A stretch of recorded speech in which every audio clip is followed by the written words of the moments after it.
Hello, ladies. Good morning. This is Queen T here coming to you today with another one of our power days, one of our spiritual healings.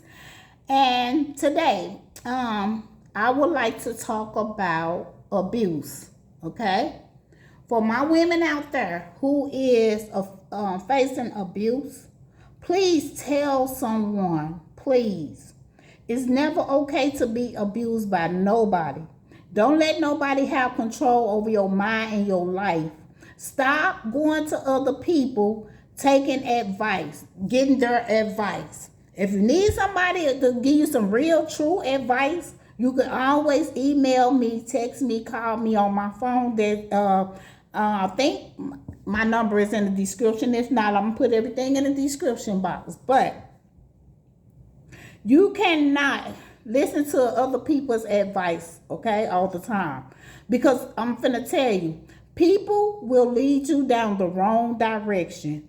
If they is already jealous of you, you know what I'm saying? A lot of people don't want to see other people with stuff. So they be waiting on you to come to them and ask for their advice so they can lead you wrong and steer you wrong, you know?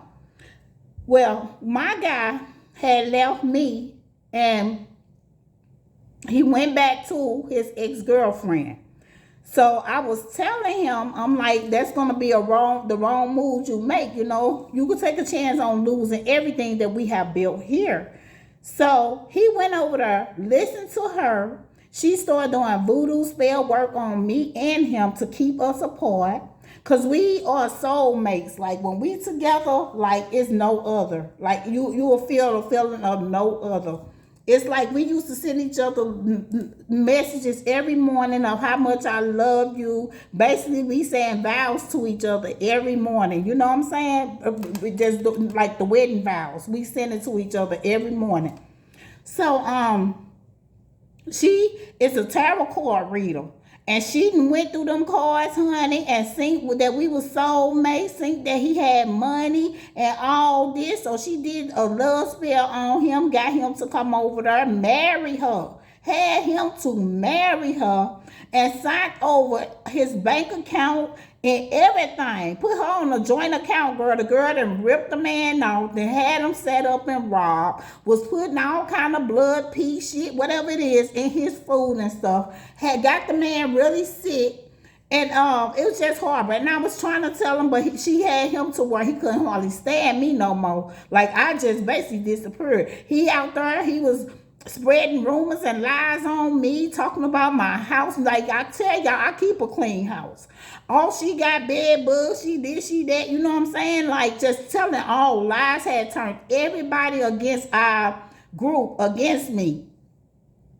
So I just want to say, don't take advice. So the girl was telling him I was the one doing the spell work on him. Now she was admitting, like she was telling him everything that she think about herself. She was a prostitute. She was a drug. She was a crackhead, a drug addict, an alcoholic, a manipulator, a witch, a witchcraft witch. All this. Don't you know that lady went and told that man that's who I was and that's what I was going to do to him. That's what I wanted him in my life for. But however, to make a long story short, yeah, so you got to be mindful for who you let in your life and want to take control over you. So to go back to the abuse. Now, once a person get control over your life, over your mind, and is telling you, oh, I don't want you to wear these kind of clothes outside. Don't put no makeup on. You can't go over your family house. That's a sign to know he finna be abusive. Okay? They try to isolate you and pull you away from everything that you know. You know what I'm saying? So they can have a better way to getting over on you, to control you, a better way to control you without people interfering. That's what that be. So I'm gonna tell you, and once you go get help and that guy start losing control, or that woman, whatever, start losing control over you and your mind and telling you what to do, how to do it, when to do it, where to do it. Once they lose that control, like just say, if I help you get out of the situation, they will come looking for you to kill you.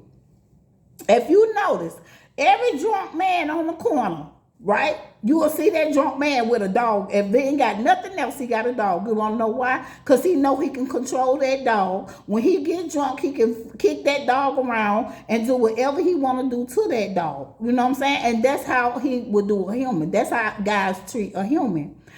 So, so what I'm saying is, when you are being abused, you make sure you tell somebody. Because if you don't tell nobody and you sitting up pretending like ain't nothing going on, everything is peaches and cream, don't you know you can get another person hurt or killed because they have no knowledge of what's going on? So the clue, my brother, he has a girlfriend.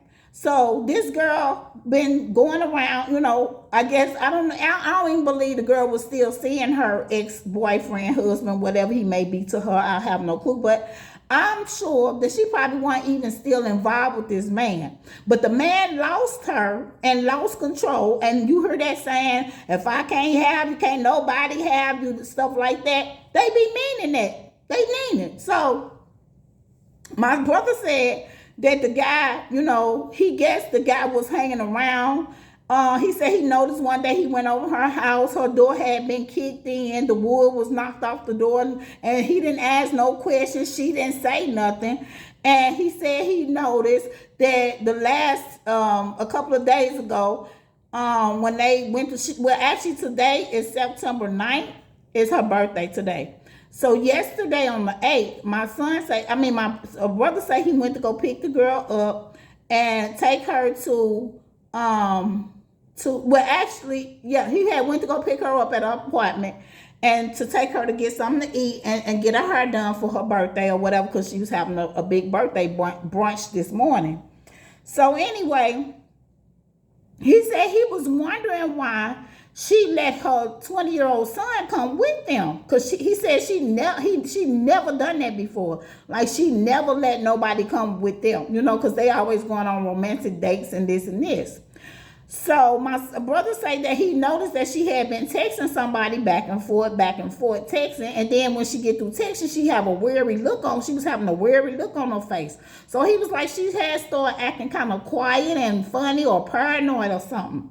So he said he ain't paid no mind. So he went to the place where they end up at the restaurant. So my brother said he went into the restaurant to get the food. So her son gets out and come in the restaurant where my brother was to get the mom something to drink. When the brother came in there, he saw the ex-boyfriend in the restaurant, like basically waiting on them to come. But he had also followed them, but I guess he got a quicker way to come. Maybe her and that guy used to eat at that restaurant or whatever, you know what I'm saying? So he was following them at some point, I'm guessing. And they was in there, and so when the son go in, He turned around, see the guy, and hurry up and go back out to the car. I guess he go back and tell the girl, his mom, the guy is in the store. So-and-so is in the store.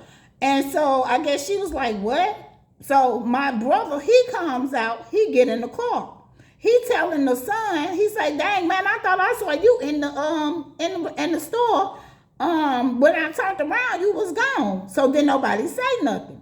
So he said he went to bag up the car to try to, get out so they can go ahead and leave. So he bagging out for them to leave. And all of a sudden, the man who the little boy synced in the store came out and shot up that girl's side of her window and killed her. And she died on my brother's lap. He said she started just throwing up blood. He was just asking her what's wrong because he didn't know she had got hit.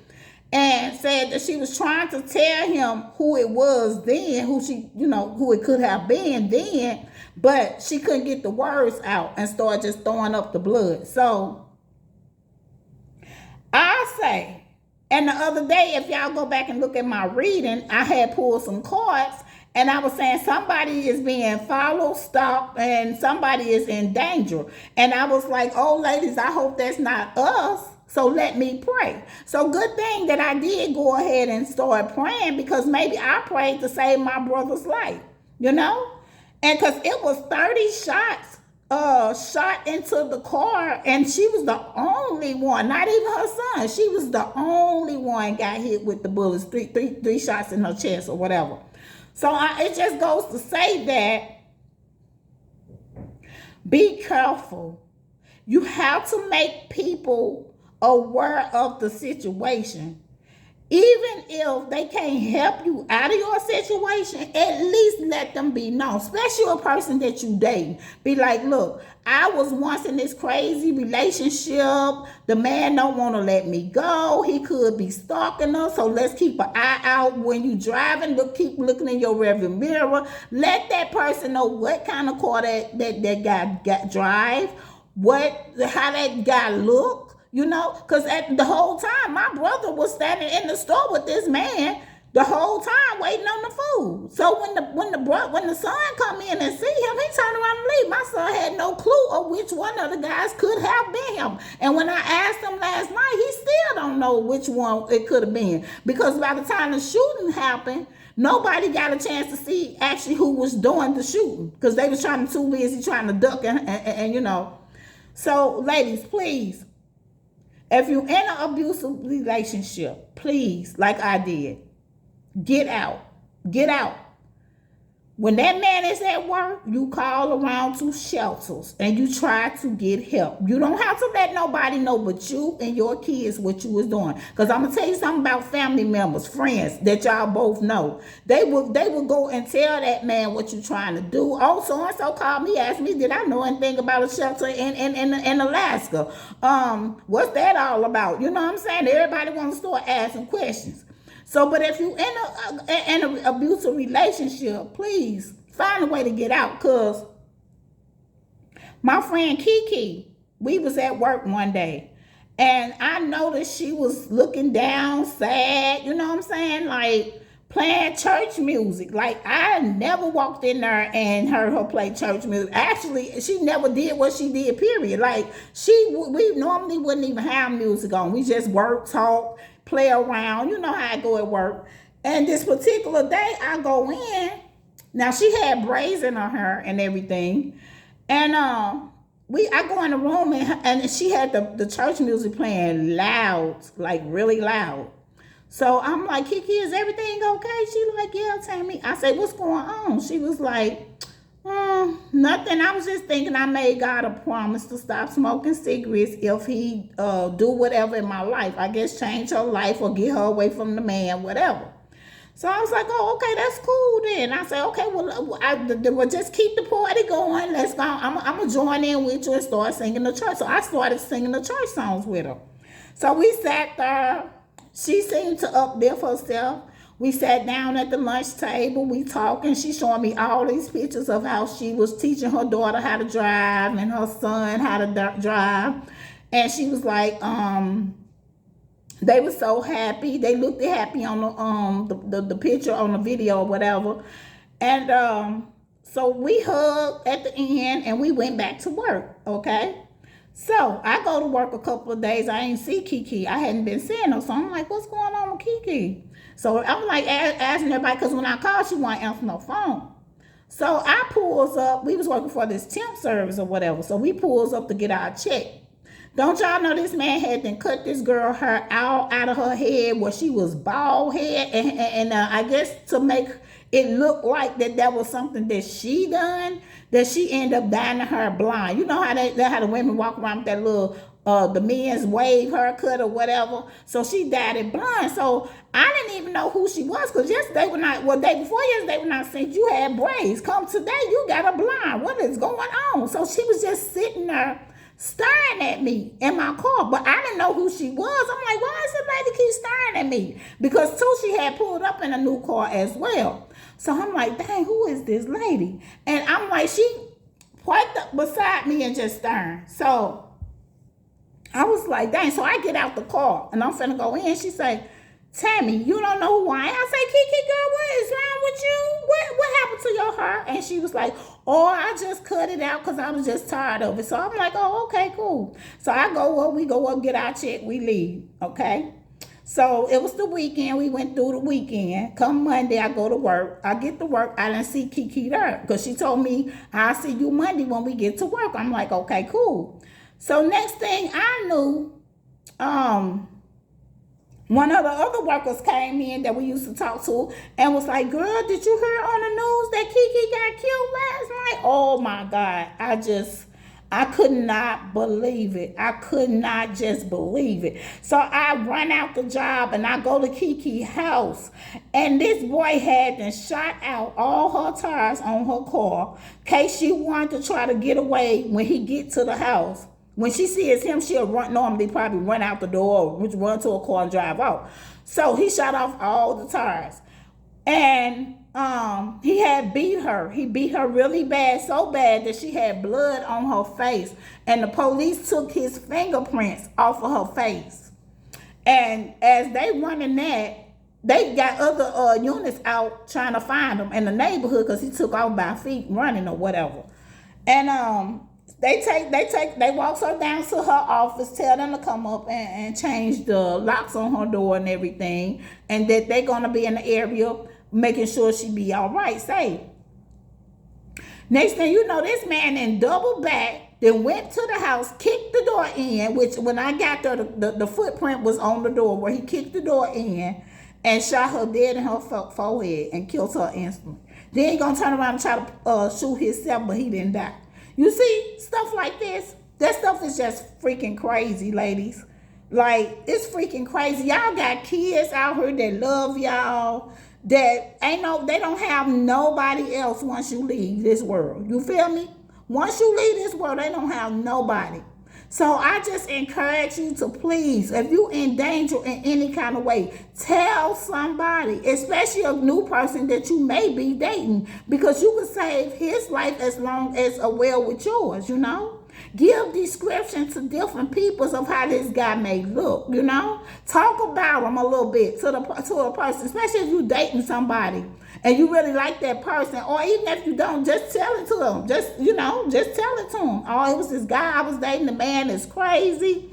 He looked like this, that, and the other, and you know what I'm saying? So they can have something to remember that you said about that person. That'll give somebody something to go on. You know what I'm saying?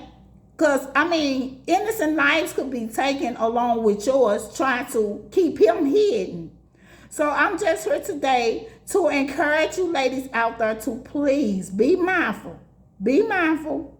Find you some help. Go get you some help, any means necessary. Find you somewhere else to go in this. And don't be telling people y'all moves. Me, I don't tell people what I'm doing, what I'm working on, where I work, where I stay. I just don't do that. I don't tell friends and all that. Nope, if you want to meet up with me, you gonna meet me. We gonna meet at the club. Well, not the club. I don't do the club, but we gonna meet at a restaurant or wherever we used to hang out, something like that. But never to my house. I cherish my house, because one thing about my home, if I am in danger and don't nobody know where you stay, then you can have that as your safe place. You know, you can sneak off in your house and you don't have to even be shown. You feel me? And nobody would know nowhere to find you. It has been times that I had people like my exes looking for me. And I could be living right under their nose and they never knew I was in that same neighborhood. You know what I'm saying? Nobody never knew. When they did find out where I was, I had to move out of town already. But anyway, guys, my other phone is ringing. I love you all and stay blessed. Think about what I'm telling y'all and seek help. Thank you and be blessed. I love you and Jesus love you. Bye-bye.